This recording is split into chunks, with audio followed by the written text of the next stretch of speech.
Thanks for tuning in to the Path 11 podcast. I am your host, April Hanna.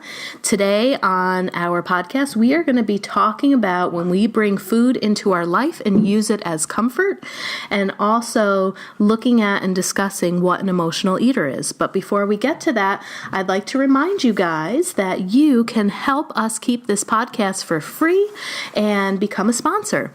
You can either become a sponsor if you have a product or something of your business that you're looking to sell, and you want that message to get across to the world, because we have listeners from all around the globe. And if you are looking to become a smaller type of sponsor, you can go on over to the path11podcast.com website, and you can click on the orange button on the right that says Become a Patron. And that will bring you to the website Patreon. There are different types of memberships that we have, ranging from $1 a month all the way up to $25 a month. You should check it out. We give away some gifts for becoming a supporter. There's a gift of a free guided meditation done by me. We have the Path Evolution DVD that we'd like to give supporters, William Buhlman's book Adventures Beyond the Body, and also our trilogy series. Now, if you don't know that we also make documentaries and films, you can go to path11productions.com. We have great documentaries out there about the afterlife, what happens when people die. Our second film, The Path Beyond the Physical, is all about out-of-body experiences, remote viewing, really learning how to use your consciousness outside of the physical body. And then the third one, The Path Evolution, is all about the physicist that we have followed for many years, Tom Campbell's theory of consciousness being part of a virtual reality.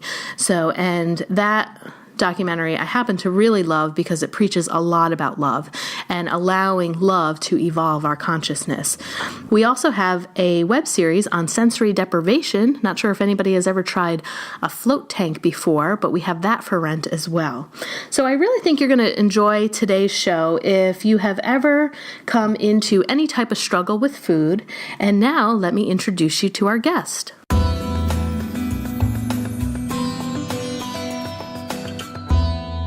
So today I am joined with Julie Simon. She is the author of When Food is Comfort and the Emotional Eater's Repair Manual. She founded the popular Los Angeles-based and online 12-week emotional eating recovery program and offers workshops at venues like Whole Foods and UCLA. Welcome, Julie. Hi there. Thank you so much for having me.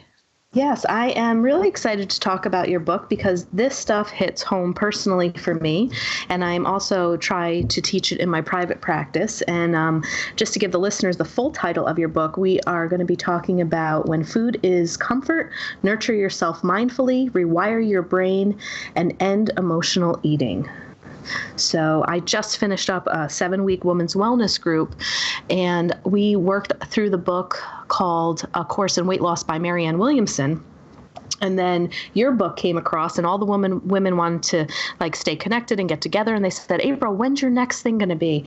And I got your book and I said, oh, I have another, course that we could put together here by reading Julie's book. So I have a feeling I'm going to be using this book inside and out come this summer. So I'm really grateful for it. I'm so excited. I think your group is really going to enjoy working through the skills of this book. Yeah, one of the things that I noticed with the other book that we went through was really targeted more on spirituality, changing the thoughts, not really taking a look at, what people are eating per se, saying that it's not as much as a relationship with food as it is more of the stuff from past and possibly family and things of that sort. But what I really like about your book is that you bring a lot of science into it and do a lot of education about the brain and how that connects to nurturing and parenting and the childhoods that we grew up in. So I'm hoping we can actually start the podcast off with a little bit of that. But before we get there, I would like to know and have you let our listeners know what brought you into what brought you into this, what has your path been, and why did you choose this specific subject to write a book about? Yes, that's a good question and a good start. I would probably say I spent a good portion of my teens and into my 20s struggling with my weight. And I noticed, the women around me, my sister and my mother and my grandmother, everybody seemed to have a weight problem. And I started in my teens putting on a little bit of weight. And I was determined to figure out how to get it off. And I tried every diet. And back then, everything was about calorie counting. And I was meticulous about counting calories and watching everything that went in my mouth. And it was really a struggle. And I didn't like the struggle, and it intuitively didn't make any sense to me. I thought, this just doesn't make sense. I don't think we're created to have weight problems. And how come some people can eat certain foods and not have a problem and other people gain weight? And, I wanted to really figure out the whole overeating, weight gain puzzle. So I was kind of on a quest for many years. And over time, what I came to understand was that there were many pieces to this puzzle. And so there were kind of mind, body, spirit pieces, if you will. And as I was beginning to put them together, I became interested in helping other people resolve all the pieces in their overeating. And during that time, one of the pieces that I began to understand was that I was an emotional eater. And I turned to food. I used food to calm and soothe myself, and it helped numb the pain of unpleasant emotions and negative thoughts and self-doubt and general stress. It altered my brain chemistry, and because food's so pleasurable and exciting, it was a really good distraction. And it temporarily filled up an inner emptiness and a restlessness that I regularly felt, kind of a spiritual hunger. So I was an emotional eater, and I also realized that I was missing some self-care skills that we would generally learn in childhood. So, for example, I had difficulty managing and regulating unpleasant emotional states. I had difficulty comforting and soothing myself. I had difficulty handling self-defeating thoughts and self-doubts, and in general, just regulating my nervous system. And even though my parents were well-intentioned in terms of raising their children, they were missing a lot of these skills. So there was no way they were going to, teach them to their children. And to add insult to injury, I had inherited brain and body imbalances that made addictive foods and substances like caffeine, attractive to me, very attractive to me. So it took many years of study and therapy and visits to healthcare practitioners for me to put all those pieces together. And then, as I said, I really wanted to help other people. Once I knew that recovery was possible, during those days, I didn't know, could I ever be out of this weight, diet, gain weight back, overeat, kind of binge, repeat, shame yourself, cycle. Would I ever be done with this? And once I saw the light and I knew I was near the end of it, I really knew that I could help people resolve it once and for all. Yeah, and wouldn't you agree that this is just such a struggle amongst so many Americans? I mean, when you think about, the diet industry, the fitness industry, and the amount of money that they make off of diet pills or try this program or this or that, like so many diets. I mean, everyone that I have met has had some sort of struggle with probably emotional eating at some point in their life. Yes, and if you look on Amazon and you look at the books under eating disorders that people are buying, people are still incredibly attracted to the diet books. I mean, they tend to sell the best. And the thing that always bothered me about diet books is that they attempt to apply external solutions to internal problems, and it's the equivalent of trying to, if your car isn't working, it's like adding paint and polishing the wheels. Your car is not going to work just because you add paint and polish the wheels. It's the same thing with our bodies. Just trying to, go on a diet, a rigid, restricted, controlled eating plan, does nothing to address these issues that I mentioned. Doesn't teach you how to regulate your emotions, doesn't teach you how to reframe self-defeating critical thoughts, doesn't teach you how to comfort and soothe yourself, doesn't teach you how to identify and meet your needs, doesn't teach you how to set effective nurturing limits with yourself, doesn't teach you how to hold hope about the future. So all these kind of missing skills don't get learned and practiced when you go on a diet. Right. It kind of diets, I mean, they say diets overall in the long term really don't work, right? Because people, they may lose weight, but what they'll find is that they'll either gain what they lost or more back, because just as what you're talking about, a lot of that interlayered stuff really isn't being looked at all. Right. Research shows the statistics are sad. 95% of people gain back their weight within 2 years, and 98% gain back their weight within 5 years. Yes.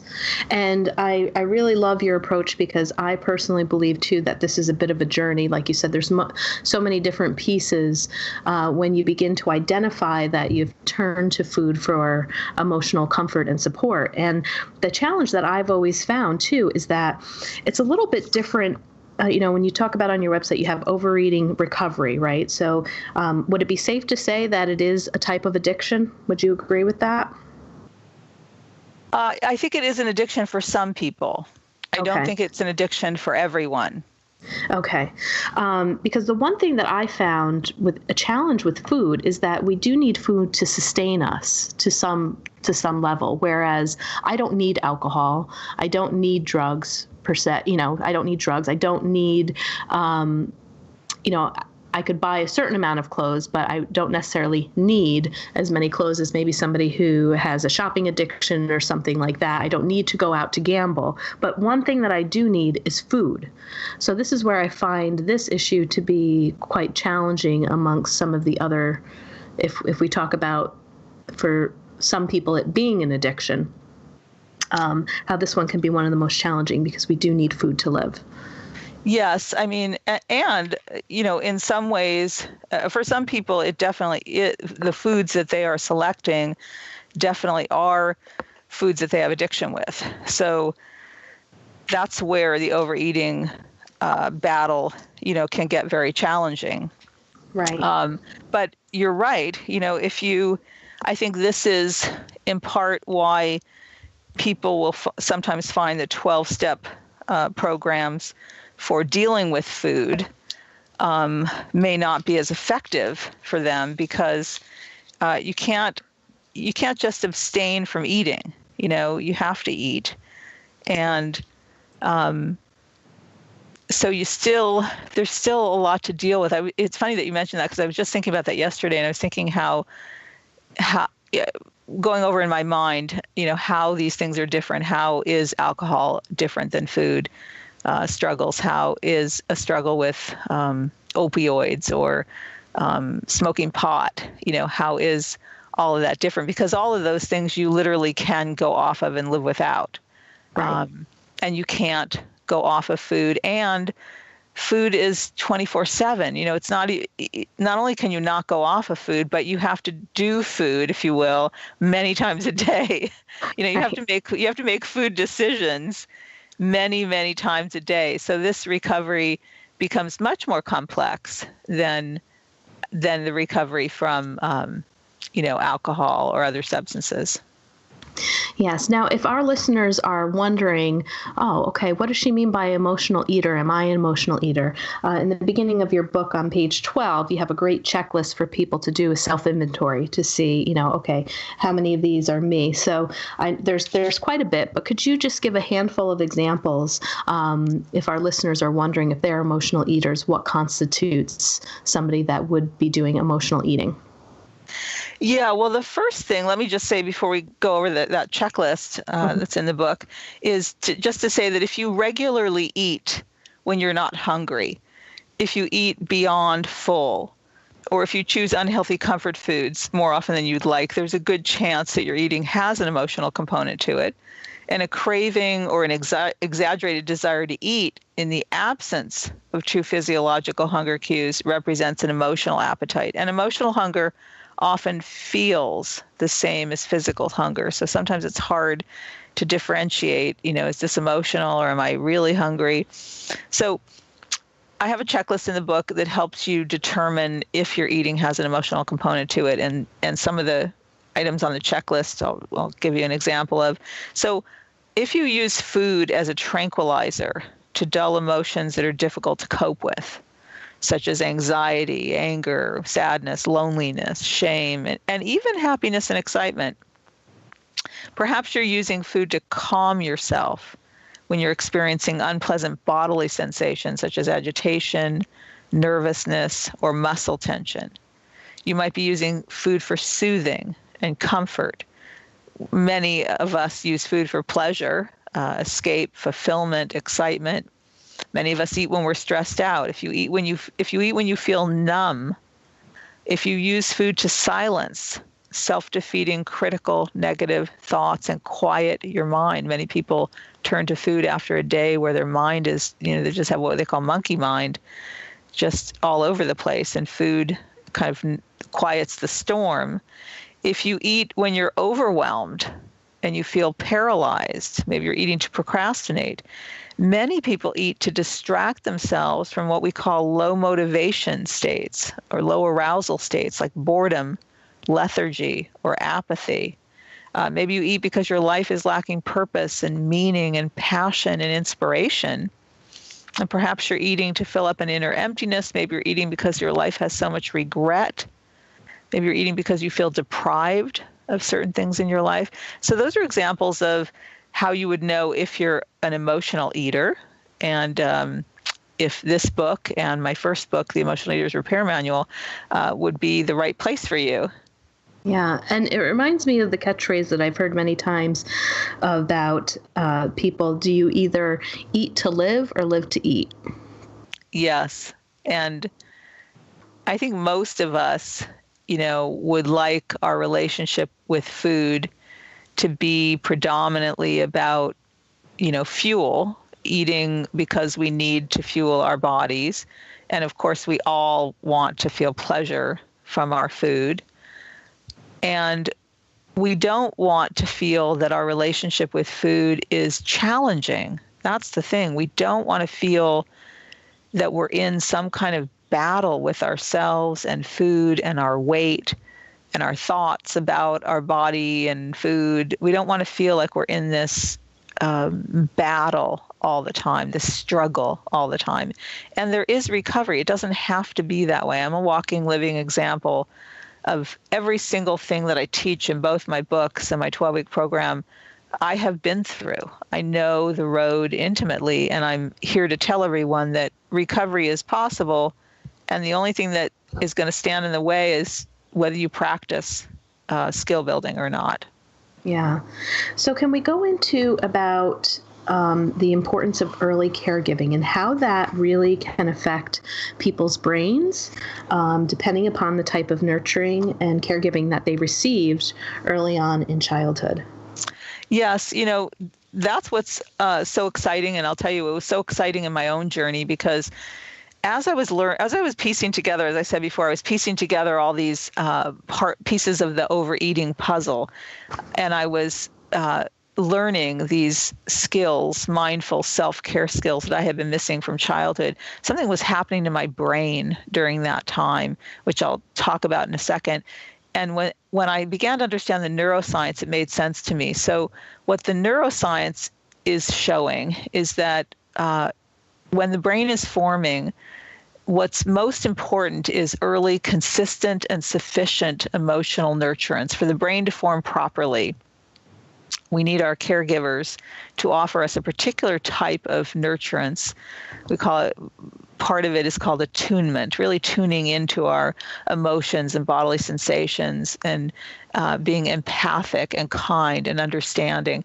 And when we get that really good, nourishing, nurturing attunement early in life when the brain is forming, structures of the brain connect. And so, for example, when we're young and when we're an infant and a small child, we can't regulate our emotions. We don't even have labels yet for them. And so mommy or another caregiver regulates for us. We can't regulate, so we have a tantrum and mommy swoops in and holds us and comforts us and cuddles us, and she regulates us. And she uses her words and her behaviors, and she soothes and she comforts. And that's forming our brain, not only the structure of our brain, but the chemistry of our brain. Everything's getting laid down by that nurturing, kind, supportive, warm, safe environment. If everything goes right, the structures in our brain, we're going to learn how to regulate. We're going to start co-regulating with mommy. We're going to regulate our nervous system. We'll see her face, we'll see her coming, and we'll start to calm down. And we'll begin to develop over time a supportive, comforting voice in our own head. So when we're afraid of a dog coming towards us and our emotional brain is sending out alarm systems, we're going to be able to develop a voice that says, it's okay, I'll be okay, I can run to that neighbor's house. Something's going to, all those structures are going to connect in the brain. And so what's critical is the sufficiency and consistency of the nurturance early in life. And when we don't get that, those structures don't develop and connect properly, and the chemistry of the brain doesn't get kind of laid down, if you will, properly. So we end up having not enough brain chemicals or too much brain chemicals. The great news, what's so great about the neuroscience is something called neuroplasticity. So what we now know is that the brain is moldable. And at any age, even if you didn't get that really great external attunement from mommy or other caregivers, you can learn now, and this is what my whole book is about, you can learn, because I didn't find anybody writing about this. People were writing about attunement and people were writing about what's happened with the brain, but I didn't find anywhere that anyone was writing about how you practice attunement and how you can rewire your own brain, right? And so it's something that I teach in my 12-week program and have been teaching. And so I wanted to write about the skills that I teach, which is called inner nurturing. And it's a form of the whole set of seven skills are a form of internal attunement. And it's designed for you to learn how to tune in to your inner world with compassion and kindness and empathy, just like you should have gotten when you were little, or maybe you did get some of it, but not enough, and how to rewire your own brain by doing that. Yeah, and that reminds me of, what I teach some of my clients too, where we have an inner child, an inner parent, and the inner critic. And typically we may see people that do have trauma in childhood that their inner child can get very triggered all the time. But if they didn't have that parenting, then their own inner parent, or like you call it, the inner nurturing, that's something that needs to be strengthened and developed to kind of soothe that inner child that is, like you said, not being able to regulate their own emotion. So that's what your inner nurturing reminds me of. Yes. I have different labels, but we're talking about the same thing. So I call that young part of you the feeling self, the part of you that's just always having feelings, positive feelings, unpleasant feelings. And then I differentiate just I talk about the feeling self and the thinking self. Okay. And so the thinking self to me represents either the inner critic, or a neutral voice. That's another voice in your head, a neutral voice. I think I'll wash the dishes before I call Sam. That's part of the thinking self. There's the inner critic. You really did a terrible job on that. You're a jerk, right? And then there's the inner nurturer. And the inner nurturer, and we need to have both those voices. We do need an inner critic because we need something to monitor our behavior a little bit, make sure if we're not studying enough for the exam, that a voice highlights, well, you really didn't study enough, you got to do a little bit better on the studying. But we don't need an inner critic to be the loudest voice in our head, and we certainly don't need the inner critic voice to be a destructive critic. It needs to be more constructive. But most people, and especially emotional eaters, do not have a well-developed inner nurturer voice. And in the book, I help people understand that the limit setting that you're wanting to achieve, that you're wanting to be capable of with your food, to be able to say, gee, I'd love to have another cookie, but I had two, and that's enough.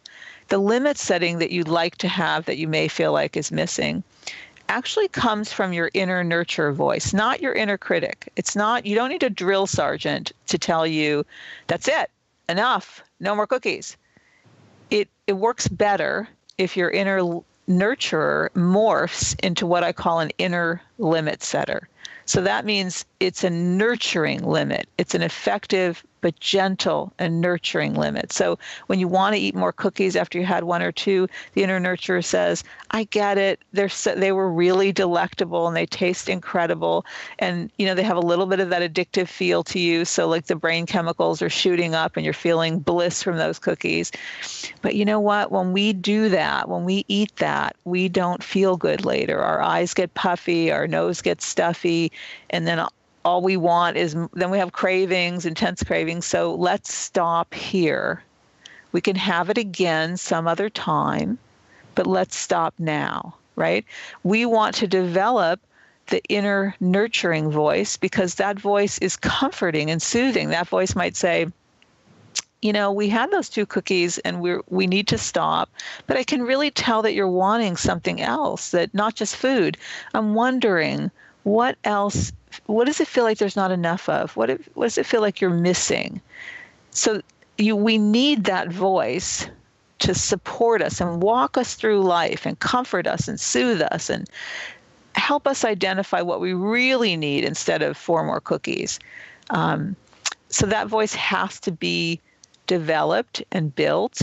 And if you don't feel like you have a strong inner nurturing voice, you're probably not going to like practicing it that much in the beginning because it's going to feel awkward. This is where people, I think, run into trouble where they say, I'm practicing it, but it's just not comforting me yet. It's just not soothing me. And I say, that's okay. It's not going to. It's a newly developed voice. It's not going to serve all its functions fully yet.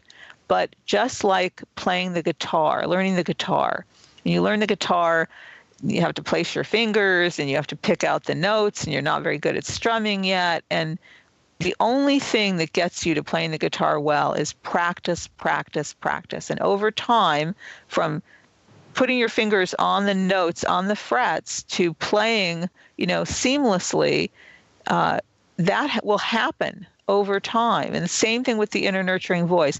You hack away at it, you keep practicing, you keep working through your skills, and over time you start to notice, oh my God, there is a kind, gentle, soothing voice that is developing in my own head.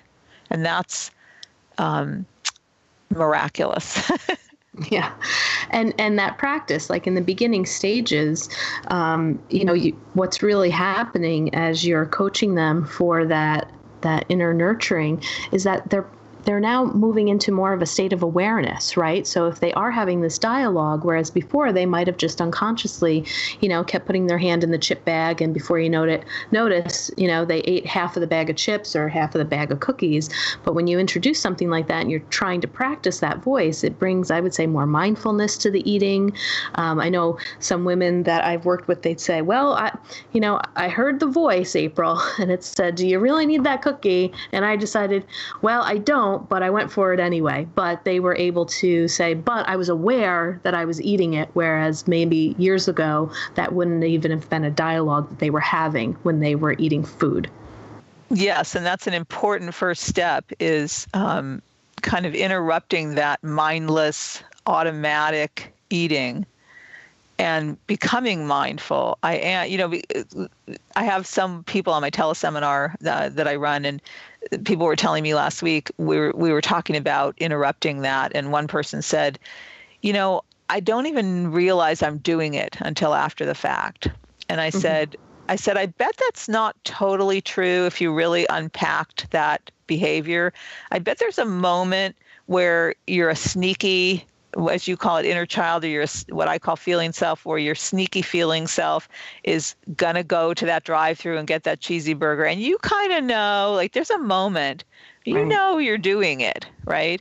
And then you disconnect. You disconnect from any of those more rational, soothing, comforting, logical parts of your brain, and you just follow through with what the feeling self wants. So you're right. A very important first step is the mindfulness, rather than being on automatic pilot with your food, is to be mindful. And even if you don't want to stop eating, and even if you want to eat the whole bag of chips, wouldn't it be nice to sit down, maybe with the bag, maybe put them in a bowl, maybe really savor them and enjoy them rather than wolf them, right? Right. Mm-hmm. The other thing in your book that, just going back to the brain, I'm pretty sure I know that I read this a while ago, totally forgot about it. It was a great reminder, but I wanted to go a little bit more in depth and have you educate me a little bit more on some of the chemicals in the brain.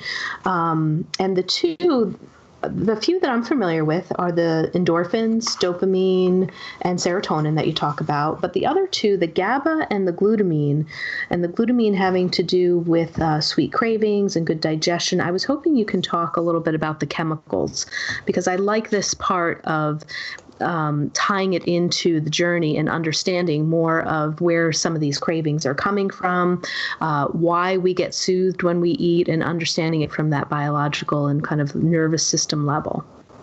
Yeah, well, it's really, it's a very important part of recovery. I was just looking while we're talking because in my first book, I really write a lot about the brain chemistry.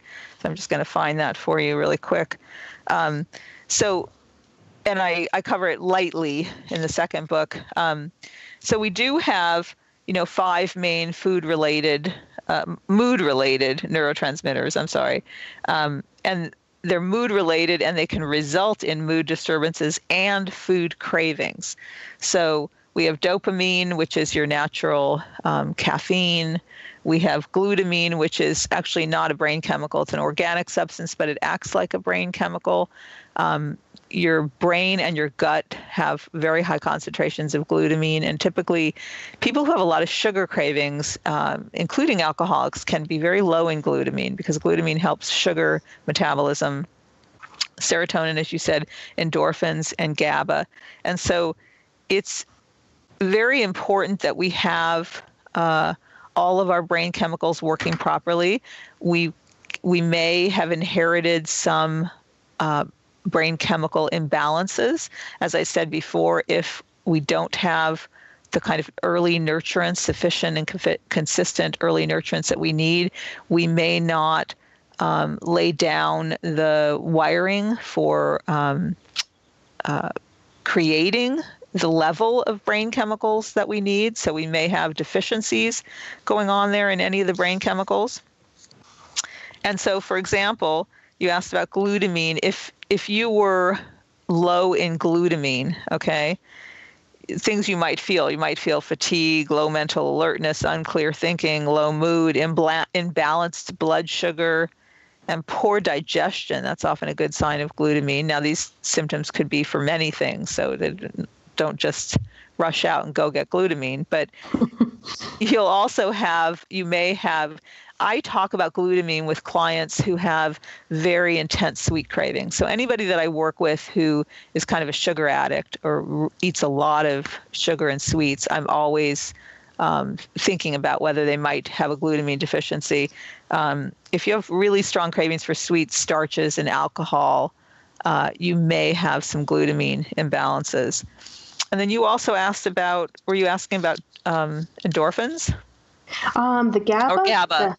Yeah. GABA, that's right. So GABA is your natural Valium. And so everybody's brain, if something's happening in your life and you're really agitated and uptight, if your GABA machinery, if you will, is working properly, it's going to squirt out what some people call GABA goo. It's going to calm down all that agitation if your GABA is working properly. So it's like our natural Valium. And people that are low in GABA, some of the symptoms, the deficiency symptoms, are that you might have chronic anxiety, difficulty relaxing, stiff or tense muscles. You might feel exhausted from stress. You know how you can have stress and you feel tired, but there's a difference. When your GABA isn't working properly, you might just feel kind of bone tired, really exhausted from stress.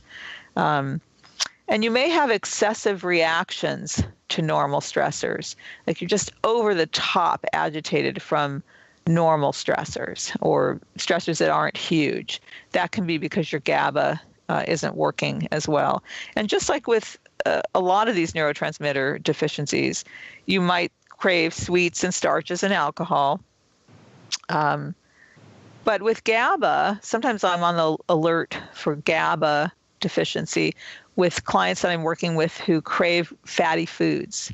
Like they like to eat really high fat foods. So when they're stressed, they want a cheesy, hamburger. They want, they like French fries and chips and cheese and fatty meats. That sometimes is a tip-off for GABA.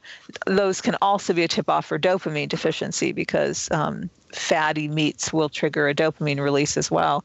So this is a very important part of overeating recovery, is taking a look at the chemistry of the brain and whether we have enough of the brain chemicals that we need to feel a balanced mood, to feel excited, to feel hope, to feel calm when we need to feel calm.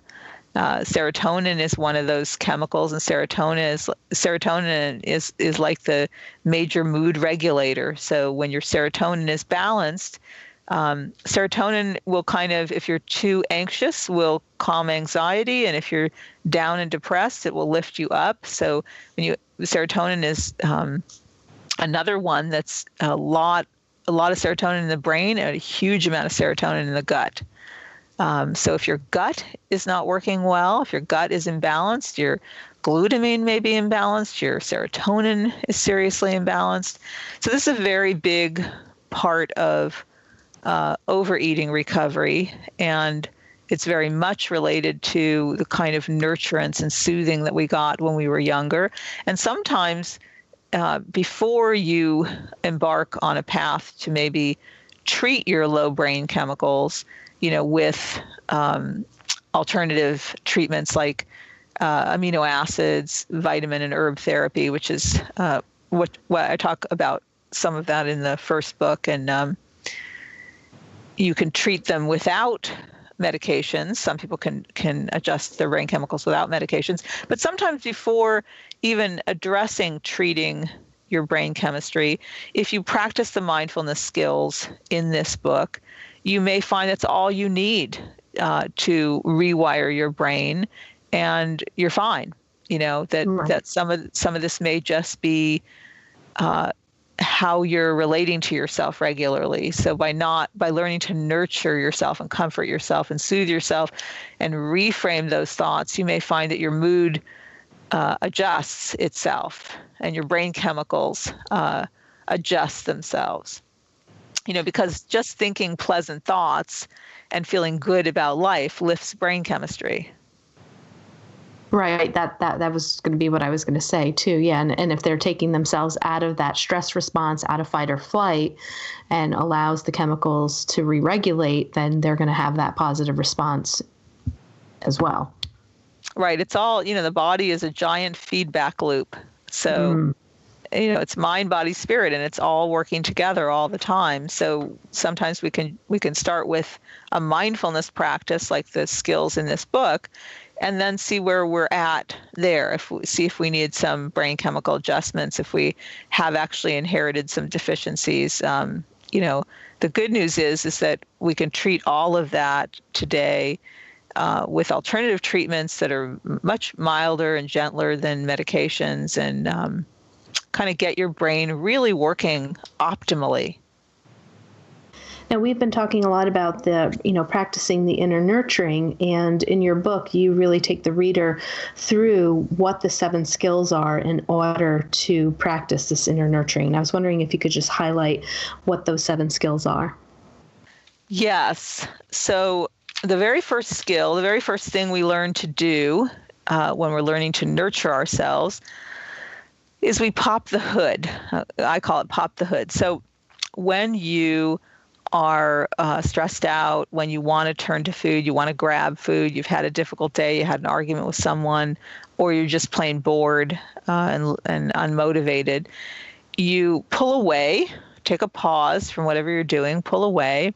I think it's best if you write, because research shows that you're more focused, and actually writing itself is can calm you down and regulate your nervous system. So pull out a piece of paper And the first skill is called pop the hood. You're going to notice what bodily sensations are you experiencing right now and what emotions are you having. And some people are better at labeling emotions. Some people are very good at labeling emotions. Oh, I'm upset. I'm hurt. I'm angry. I'm sad. I'm lonely. Some people aren't very good at getting at their emotions, and they might be better at noticing their bodily sensations. I don't know what my emotions are, but my neck is tight. My jaw is clenching. I feel some butterflies in my stomach. So we learn to slowly just pay attention to what's happening in the body and how emotions are presenting in the body. I was doing this with someone yesterday, and she said, I have just a ton of tension behind my right eye, right? Well, that was part of how emotion was presenting in her body as tension behind her right eye. So we start by becoming mindful of what we are feeling. And then we want to begin our process of wiring in that nurturing voice. So the second skill is that we practice self-validation. So this is where the voice starts. We start to use the nurturing voice, and we learn, and I teach skills and wording and phrasing and everything in the book. So you learn the language of self-compassion.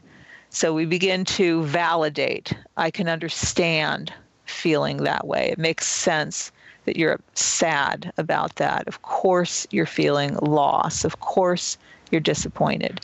Third step is we bring in the inner nurture even more fully, and we remind ourselves and we offer love and support and we soothe and comfort. So here comes the inner nurture now, and she reminds you, or he, that she's on the scene. I'm here with you. You're not alone. I'm closer to you than your breath. I'm with you always. I love you. I care about you. And now maybe she starts her soothing. She says, I'm so sorry you're going through this. I know what a difficult time this is for you. Maybe she's offering a little hope. We're going to get through this together.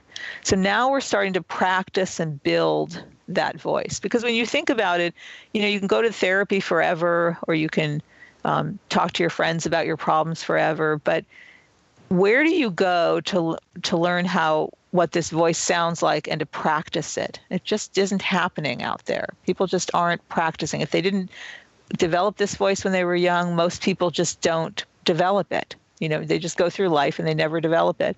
So I teach them what it sounds like, what are the phrases you might say, and over that, working through these skills, you're going to learn, what exactly do I find comforting? Is it comforting for me to say to myself that everything's going to turn out okay? Or is it comforting for me to say to myself that I'm just going to focus on this moment? What do you find comforting? What do you find soothing? It's very important to get clear on that and then know to use that in the future. So that's skill number 3. Skill number 4 is now we're ready to identify our needs in this situation. So you've just had an argument with your partner and you've identified what you're feeling and you've validated what you're feeling, and the inner nurture, just like mommy, has swooped in to give comfort and soothing. And now she helps you figure out, what are you needing? Well, I guess I'm needing reassurance that my partner is not going to leave me. I'm needing a reminder that it's okay to be angry when I'm angry. What are you needing? The other few steps quickly, catching and reframing self-defeating thoughts. Maybe in that situation you have a thought that what I said to my partner is going to create a rift that we'll never get over, right? Self-defeating thought. Learn how to reframe that. It's okay to sometimes blurt something out. I don't have to be perfect to be loved, right? So we're learning how to reframe some of the self-defeating thoughts that we have. The next skill is learning how to highlight our strengths, because often when we're really struggling with something, we forget all that's really wonderful about us, all that's really great, all the talents and skills and aptitudes and traits that we have that are wonderful. So in skill number 6, we learn how to identify our strengths and our resources, internal and external, and we learn how to hold hope, because hope is a critical state that we need to know how to get into. How do we get to hope when we're hopeless? It's a very important emotional self-care skill. We learn how to hold hope. And the last skill, it is strategically set as last, is we learn how to work on our needs, meet our needs. And we don't want to meet our needs. We do this last because the other skills take you through emotional regulation. So first we regulate the emotions and the body, and we get calm. We move out of the emotional brain. We can't figure out all this stuff until we regulate the emotions and the body. Then we can access the logical brain for problem solving and limit setting. So in this final skill, we learn how to meet our needs, give you skills and tools for that. And we also learn how to set gentle and effective limits with ourselves. And this is where, as I said earlier, the voice of the inner nurturer is now going to morph. Now we're ready. We've started to develop her voice in our brain, and now she's coming in loud and clear, and she's kind and loving and empathic and attuned and warm. And now we trust her. We like her. We trust her. She takes care of us. Now we're going to let her set a limit on us. Now she's going to come in, and you're going to be standing in the kitchen wanting those cookies, and you're going to say, "I want another cookie." And she's going to say, "I think we had enough food for today. We can have cookies another day." And the feeling self says, "No, I want a cookie. I don't care." And the inner nurturer says, "Well, I care. I care. And I care about our health. And we're not going to have another cookie tonight, but tell me what else that you're needing."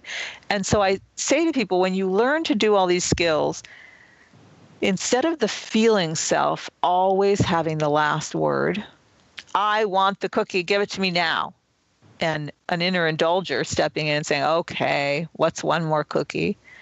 Instead of the feeling self having the last word, the inner nurture has the last word.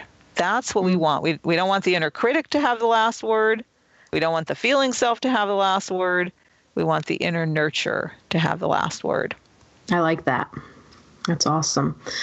And it seems like a great 7-step kind of, program. And I know that you actually offer a 12-week program online or in person, right? Because you're out in California, is that right? Yes. Yeah, and you have one coming up. So can you talk a little bit about the 12-week emotional eating recovery program? Because maybe some of our listeners might enjoy signing up for this. Yes, in the 12 weeks, actually, my first book, The Emotional Eater's Repair Manual, is based on the 12-week program. So in the 12-week program, we go through the mind, body, and spirit imbalances that lead you to use food, and we cover everything, including brain chemistry and what to eat and eating when you're hungry, stopping when you're full. We do all of it. And we learn inner nurturing in the program as well. So we cover the first book and we cover the second book. We learn to do all of that, and I walk you through it personally. Every single week we have a lecture on all of this, and then every single week we have a live coaching call. Or if you're in person, of course, we're doing the lecture and the coaching in person. And I do it personally myself. I don't have anyone else do it because I know the road so intimately. So, you get to work with yours truly, walking you through every step of the way. And we do a lot of deep diving to, really get under what all this overeating puzzle is for each person. And then after, when the 12 week is over, I have follow-up groups. So people stay with me, for another 12 weeks, and we go even deeper. So it's a really important part of recovery, because I think reading the books are really important, and many people can put the skills into action just from reading the book. But many people feel that they need more help. And I wanted to provide something that's, probably ultimately less expensive than, one-on-one therapy or coaching sessions, and accessible to anyone across, the world. Because if you have a phone or a computer, you can join in. Yeah, and when people sign up for it, is this also, it looks like that they get separate, coaching calls, but are there a bunch of people that are calling in, so they're a part of this group, or is it all one-on-one? It's a group. So it's group Okay. coaching. So we're all on it together. And what's so great about that is that what research shows is that group work with eating challenges is incredibly powerful. Hearing other people processing through something, you hear it maybe in a different way than just in a one-on-one session with a therapist or a coach. So group coaching is proven, it's evidence-based that it's very effective for eating challenges. And these trainings are coming up, it looks like April 21st, 2018, Sunday, April 22nd. You have a bunch of days and times to choose from. Another one that's starting Mondays, the 23rd of April, Tuesdays, April 24th, and Fridays, April 27th. Yes, coming up You're very busy. soon. Busy lady. Yes. Well, I'm so passionate about this work. I love running my groups. I get nourished by working with people on these issues because the phone calls, the coaching calls we have are so delicious. I mean, they're intimate, and you wouldn't think necessarily that, a number of people calling in on a phone would be so intimate, but it is very intimate. And over time, we get to know each other. We open up a Facebook group for more sharing, and it's very intimate, and it's a shame-free zone. I mean, I really create a shame-free, no judgment zone where we can just really spill the beans about what we're struggling with, what's going on, and get support from each other and, guidance, from a professional who's been down the road. It's wonderful, Julie. And for those of you who are listening who are interested to get more information about her books or the 12-week program that's coming up, you can visit her website at overeatingrecovery.com. And they can also, by the way, on my website, they can download 2 free chapters of either book if they want to get a sneak peek and do a little reading before they purchase. Excellent. Well, Julie, thank you so much for being a guest on our podcast. I enjoyed reading your book. There's some great tools. I'm going to be using it as well. So thank you again. Thank you so much for having me. It's been my complete pleasure chatting with you. If you want more information about our films, visit our website, path11productions.com, to purchase DVDs or to rent and stream each film. You can also find our trilogy of films on iTunes, Amazon Prime, and Gaia.com. You can still use our smartphone app for both Android and iPhones. Just search for Path 11 in the Google Play App Store, or if on an iPhone, look for Path 11 in the iOS App Store. Catch you next time.